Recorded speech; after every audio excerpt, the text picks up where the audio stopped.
Well, how are you doing with the band and you're on tour? I mean, I believe this is the first time you're doing something big as this. It's the largest bunch of shows I've ever done with Bangerhead and with Full Force, and yeah, it's been some good sized shows for Europe. It's been good. I believe the Savatage fans don't know you from before. What have you been doing before you joined Savatage? I was in a project called Diet of Worms, and Diet of Worms was like a experimental modern rock industrial conceptual type thing. You know, artists. Actually it was a community of artists, and we all got together and did music, basically. And how did Savatage find you? We knew the same person that introduced them to Zach is also a friend of mine. I've known him for years. It was Dan Campbell, and he introduced me to Savatage, and them to me. Okay.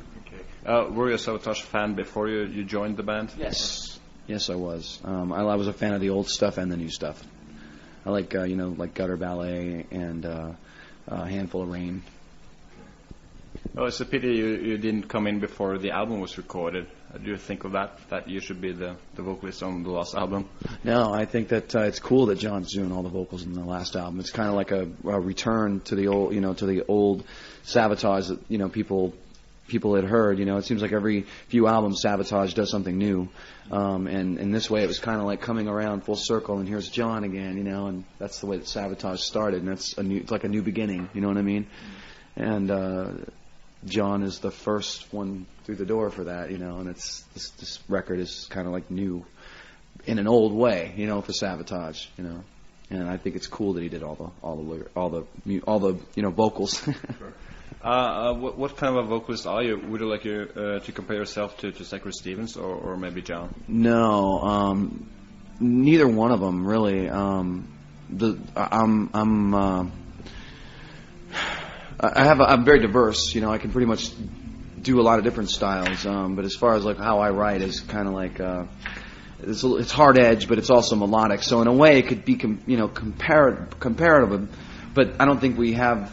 Maybe John. Maybe I'm closer to John because John has more the Alice Cooper type, gruff type vocal that I, pulled from a very young age. You know what I mean? So maybe more towards John. But yet Zach also has the Bruce Dickinson sheer power quality of singing that I also took to as a young person. So a little bit of both, I guess. It's. When you do the Savatage material, do you interpret the songs your way, or do you sing it like Zachary used to sing them? Well, it just depends on the song. There's certain songs like Handful of Rain or like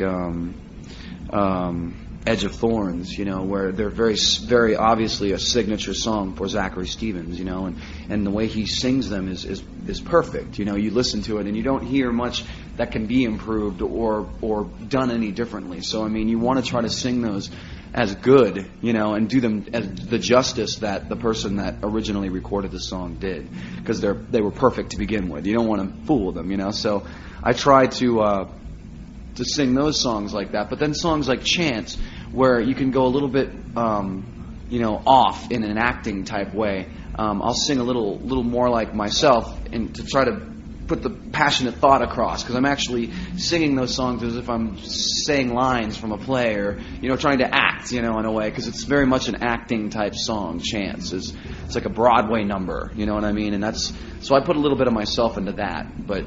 Also to try to use Zach in that too, because he did that a really good way as well.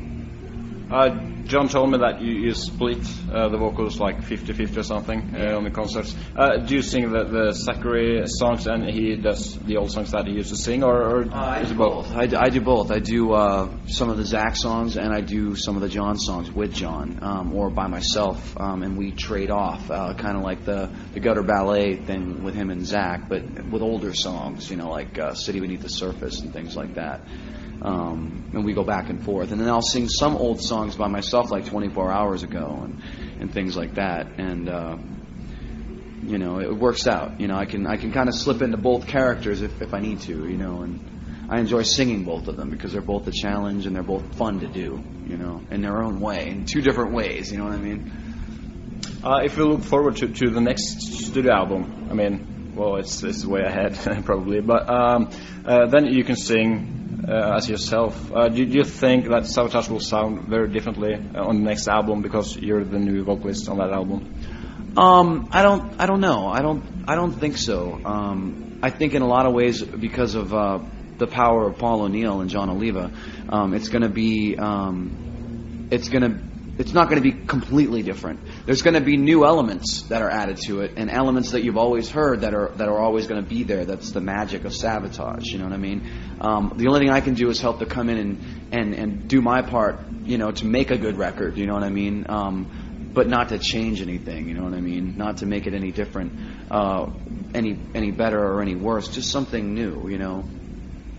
Do you write songs yourself? Yes, that's what Diet of Worms is. It's kind of like we were a group of artists. Our drummer was a graphics artist, a painter, and a web designer.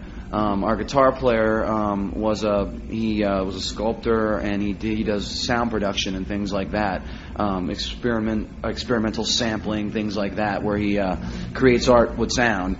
And I'm the writer of the group, you know, of the people, and I write all the screenplay and the storyline and things like that, and a lot of the lyrics. So yeah, I mean, it's been what I do more than anything else, more than, you know, singing or anything. I'm a writer, so I've been doing that for a long time. So you will be contributing to the next Savatage album, or? If they ask me, I'll be honored, you know. But you know, we'll see. You know, I don't know. They haven't, you know. If they do, cool. If not, I'll be happy to sing, you know, their work, because it's very good work. You know what I mean? It's very good work. But I'll always write in Diet of Worms, you know. Otherwise, that'll always be an outlet, you know. Which Savatage classics do you prefer to do live? I mean, as a vocalist. Strange Wings. I love doing City Beneath the Surface. The way that that is now is, or actually from like the live album that they did, the Chris Oliva tribute, that type of thing. The live version of that song has always been really heavy, and I like doing that one. And Chance is fun to sing. The Hall of the Mountain King blows my mind to sing every time, because it's the Hall of the fucking Mountain King, you know, and it's like singing, Freebird, you know, and hearing yourself sing Freebird with Leonard Skinner, you know, it's like, wow, you know, can't believe I'm singing this song, or singing, Iron Man with Black Sabbath, you know, it's cool. So there's a lot of different. I like singing all the songs, but for different reasons. You know what I mean? Now you're doing a festival. I believe you've done a couple of festivals this summer or more. Do you prefer to do festivals or your own gigs? I just prefer that the audience is into it, and it seems to have been in every show that we've done. The audience has really been into it. The festivals are a little bit larger, which is always more exciting and more like you can look into more people's faces. But I also like the clubs and playing our own shows and playing smaller venues, because it's more intimate. It's more one with the people, you know. So you're not. But either way, they're both exciting, because most of the time in all the places, people are into it. You know what I mean? And that's a big part of it.